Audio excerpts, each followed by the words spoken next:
তুমি আমাকে খুব সহজে পেয়ে গিয়েছিলে, তাই হয়তো কখনো আমাকে হারানোর ভয়টা অনুভব করনি।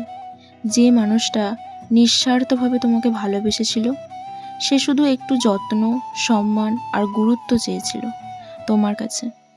কিন্তু হয়তো সেই ছোট্ট চাওয়াটুকুও তোমার কাছে তেমন মূল্য পায়নি। সহজে পাওয়া জিনিসের কদর খুব কম মানুষই করতে পারে, তাই হয়তো আমার ভালোবাসাটাও তোমার কাছে এতটা সাধারণ ছিল। মনে রেখো, কেউ যদি তোমার জন্য নিজের সবটুকু দিয়ে দেয়, তার মানে এই নয় যে সে অবহেলার যোগ্য, বরং তার ভালোবাসার গভীরতা বোঝার মতো মনটা সবার থাকে না। হয়তো তোমারও ছিল না। নমস্কার বন্ধুরা, আমি সুপর্ণা। আমার নতুন একটা ব্লগ ভিডিওতে তোমাদের সবাইকে স্বাগত জানাই। আমি কি কথাগুলো ভুল বললাম নাকি ঠিক বললাম, তোমরা সবাই কমেন্টে লিখো। কিন্তু আজকের দিনে ভালোবাসা শব্দটা বড়ই মূল্যহীন।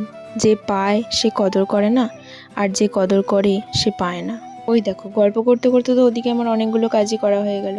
তোমরা হয়তো আশেপাশের একটু সাউন্ড পাবে, যেহেতু আমি সকালে ভয়েস ওভারটা দিচ্ছি, একটু মানিয়ে নিও।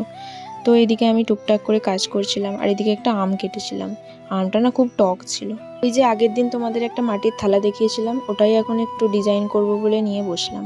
তো চলো, আজকের ভিডিওটা আমি এই পর্যন্তই রাখছি। সবাই ভালো থেকো, সবাইকে টাটা।